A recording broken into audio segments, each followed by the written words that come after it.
Food is the topic for day 20 of Baton Vader. We're talking about all the foods that we love, the foods that we maybe dislike a little tiny bit, and also the last meal that we would choose for ourselves. I love all kinds of food, from Thai food to Italian food to Spanish. I love a good Argentinian steak. I love Costa Rican rice and beans.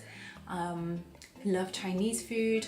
There's a great restaurant here that is a chain called Ping Pong that I really enjoy going to, because not only do they have amazing dim sum, but they also have the jasmine flowering tea, which if you haven't seen it before is incredible, because it literally blooms in your cup or your glass while you're waiting to drink it. Very pretty. I love sushi. I have sushi probably a couple of times a week at lunch. And I love foods, like in terms of actual foods, individual foods rather than meals. I love edamame beans, eggs, fish, what else do I like? Pomegranate seeds, for some reason I'm telling you that. I love duck, I love, just so many foods. The ones that I don't like are anything that belongs to an animal that's some kind of internal organ. So brain, offal, tripe, kidneys, liver, all those kind of things. They sound disgusting, they look disgusting, they smell disgusting. I do not like them one bit. And I'm going to tell you a quick story about when I was in Cambodia back in 2007. So I was there with UNICEF. I was taken around by both the UNICEF team and some local Cambodians, and we travelled all over the place, and they treated us to food and different meals everywhere we went. Sometimes you had the choice of what you were going to eat, and other times you did not, and you just buttoned up and you ate it. Luckily, 99 times out of 100, it was amazing food.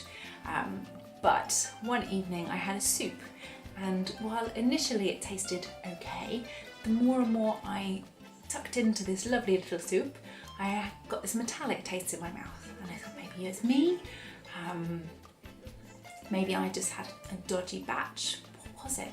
So I asked my colleague Tim, and he's like, no, you're right, there's definitely something metallic.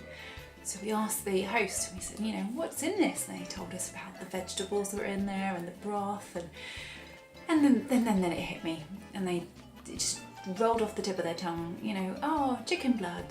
There's a little cube of chicken blood in there for extra flavour.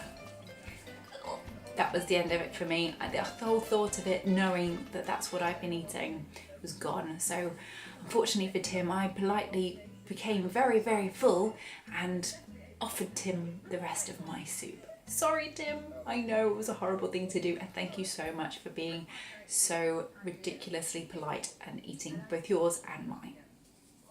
So let's get down to it. My last meal. Tom Bradley asked me this the other day in the office, and I gave him 3 courses which don't necessarily go together, but they're awesome courses. So either a gazpacho soup or a bruschetta bread. So both have tomatoes. Coincidence? Maybe.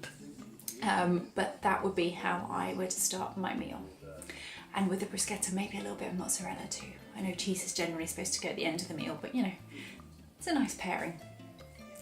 And then for the main, my mind was cast back to a delicious meal I had in Budapest in Hungary, which was a duck with plum sauce and amazing vegetables. It's really, really hearty. All Hungarian food is really, really hearty, makes you feel so full. And I think it's probably because it's so cold out there as well. And I was out there in winter time when it was thick snow too. But it was just one of those meals that I just will never ever forget. So that would be my main. And then for dessert, I would probably have something a little bit light with a little bit more punch and bite. I would have a lemon cheesecake, probably Sicilian lemon cheesecake. But no meal is complete without a coffee, a beautiful, beautiful coffee. Having worked in coffee for the best part of 5 years, I cannot go without a coffee at the end of my meal. So that's me for my food for today. I'm hungry just thinking about it, but before I go, I want to thank Bruno and Jesus for kindly nominating me among many other vloggers today to do the Ice Bucket Challenge. I am hoping to do that on the weekend when I have a team of people around me to both film and also pour the ice bucket over my head. Thank you so much, boys. I'm very much looking forward to it, and I will see you all tomorrow.